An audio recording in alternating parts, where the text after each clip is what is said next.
Okay, listen. Very important, listen. Now, if you are being told to find complexity of any algorithm, what you should do is, first of all, you should decide who is the critical operation in that algorithm. So let's say we decide printf is a critical operation, right? So that is step number 1.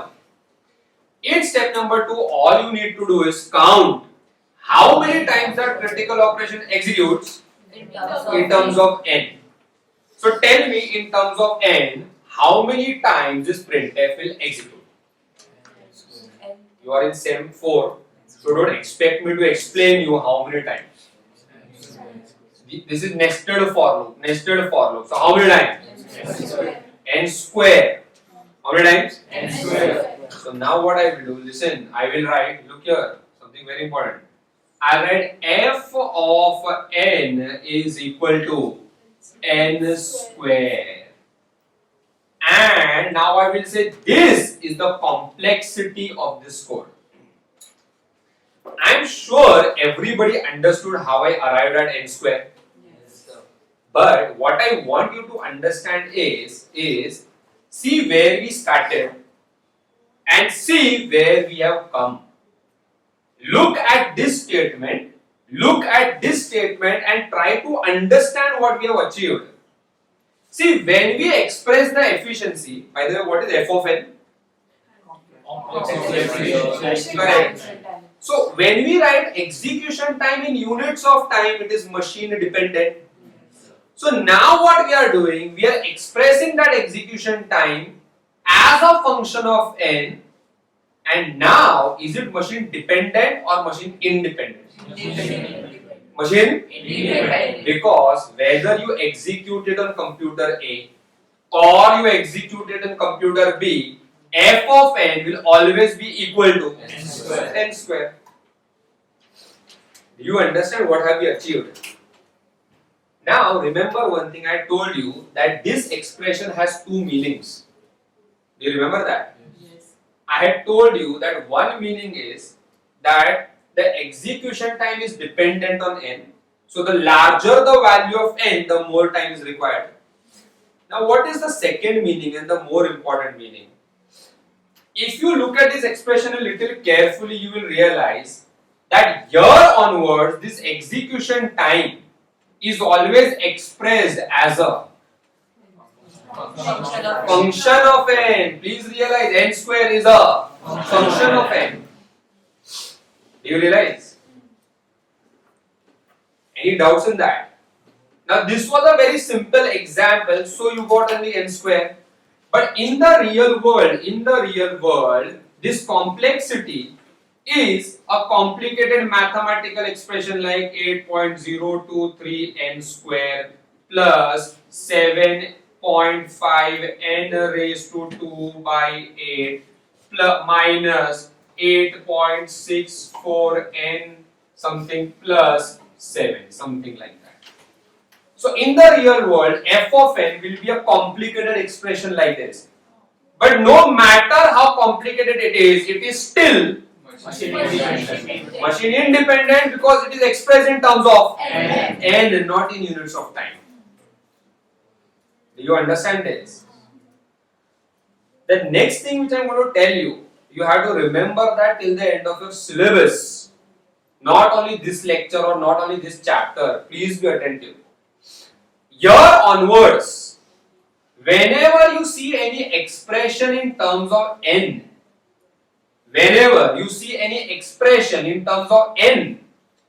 what that expression in terms of n is? Time. Very good. It is some time. As simple as that. What did I say? It is some time. So here onwards, you will behave like analyst. So if somebody is asking you what is the time, don't answer it in terms of units of time. Don't answer it in units of time. Answer it as an expression of n. तुमने पूरा उल्टा ही कर दिया है. Do you understand that? Yes or no? तो ये तुमको याद रखना है, any expression in terms of n is now time, execution time. Any doubts here? Sure. Okay. Now one more thing, listen. In this code I said printf is a critical operation and accordingly f of n was equal to n square. Okay. Now let's say your college teacher says no, even I plus plus j plus plus are critical operations for me. I plus plus j plus plus are critical operations, so we should change f of n. Is your college teacher correct or incorrect? I repeat myself. In this code, I took printf as a critical operation, and that's why f of n was n square. Let's say some other teacher is telling you that you should consider this and this also as critical operation. Is he correct? Yes. Yes, and that is the beauty of this subject. If you follow the right technique, everything is correct. Now, how that teacher is correct? Read the definition of critical operation once again. Read a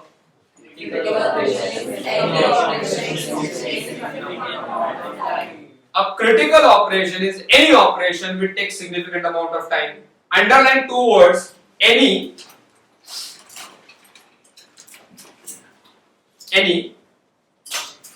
and then significant.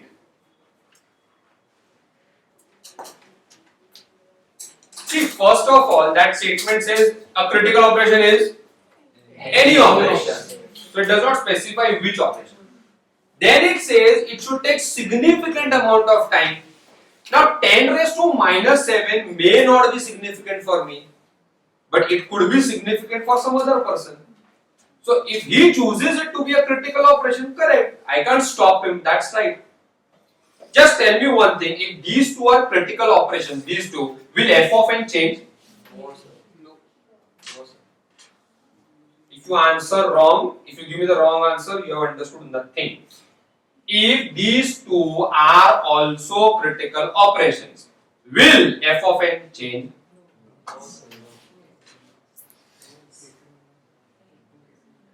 Yes or no? Yes. Of course, yes. And what did you write in the golden rule? Decide who the hell is a critical operation. Then number 2, count how many times it executes. Okay. So listen, let's say this and this is also critical operation. Okay. And this is obviously a critical operation. This executes how many times? N square times. Now all you need to do is you count each of them and do addition. Do you understand? See, the concept is very simple. Very simple. I need 15 minutes to go from Borivali to Kandivali. Then I need 15 minutes to go from Kandivali to Malad. So how much time do I need to go from Borivali to Malad? 15 plus 15, 30 minutes. Correct. The same is the concept over here. If I am considering them also as critical operation, I should add them. Now it's a test of your C programming skills. Let me see whether you still remember your C programming. How many times will you execute? Huh? How many times this will execute? J plus plus. N square times. Don't expect me to explain that to you. How many times this will execute? N times. So this will be the final complexity. 2n square plus n. That will be f of n. Do you understand that? Yes. Okay, this is n square. You should trust me. Alright. Because it is a nested loop. Alright. So this is n square. This is n square. This is n. Do you understand that? Okay. Coming back over here. Now whatever I am going to tell you, it is actually a preparation for next topic. Now, in the real world, the complexity of the algorithm is a complicated expression like this. Okay.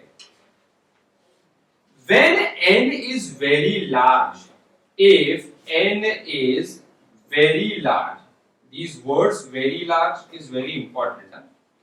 If n is very large, then this f of n will become directly proportional to whom? I repeat myself, this is f of n, time complexity, execution time. If n is very large, when I say very large, I mean n is equal to 10 raised to 6, n is equal to 10 raised to 7, 10 lakh, 10 lakhs, 1 crore, that way. So if n is very large, then f of n will become directly proportional to OL. This is mathematics, you should know this. I hope you remember there is a mathematical rule that when n is very large, then f of n will become directly proportional to highest power, largest power, which is n square over here. Do you understand what I am saying? That is f of n is equal to c n square, where c is a positive real constant. Do you understand that much? Any doubts? Okay, let's write a little. Right. Next paragraph. Consider the following code. Consider the following code which we wish to analyze.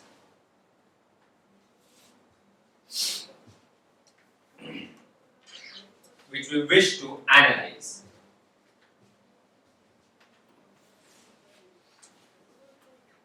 Now, copy this code, for loop, printf, and copy the blue color also.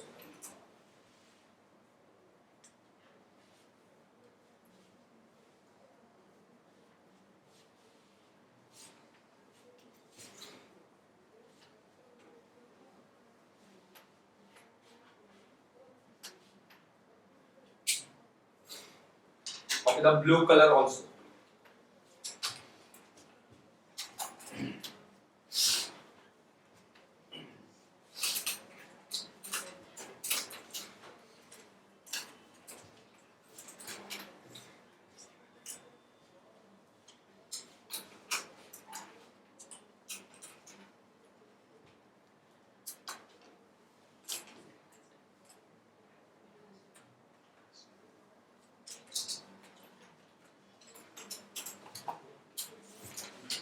Right. If we consider printf as a critical operation,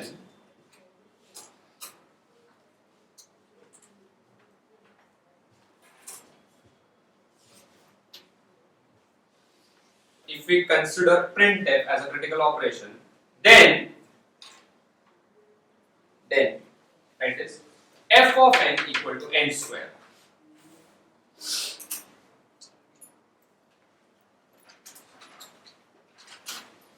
Full stop. Next paragraph. In the real world,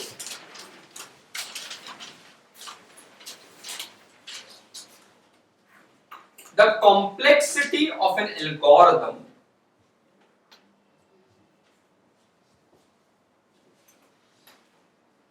is a complicated mathematical expression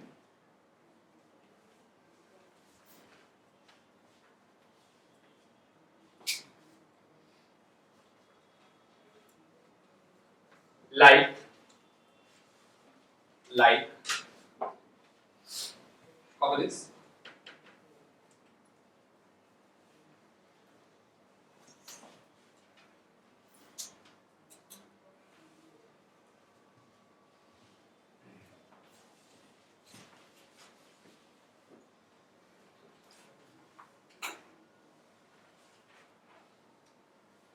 At very large values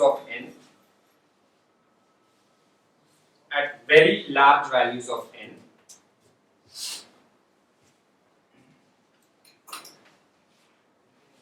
underline very large,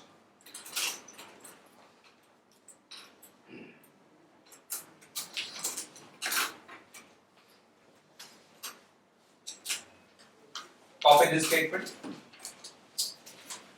F of n directly proportional to n square. That is f of n is equal to Cn square. Underline very large. Okay. Now write one note in your own words. You know what you should write? Listen. Here onwards, whenever you see any expression in terms of n, that is execution time. Write that note in your own words.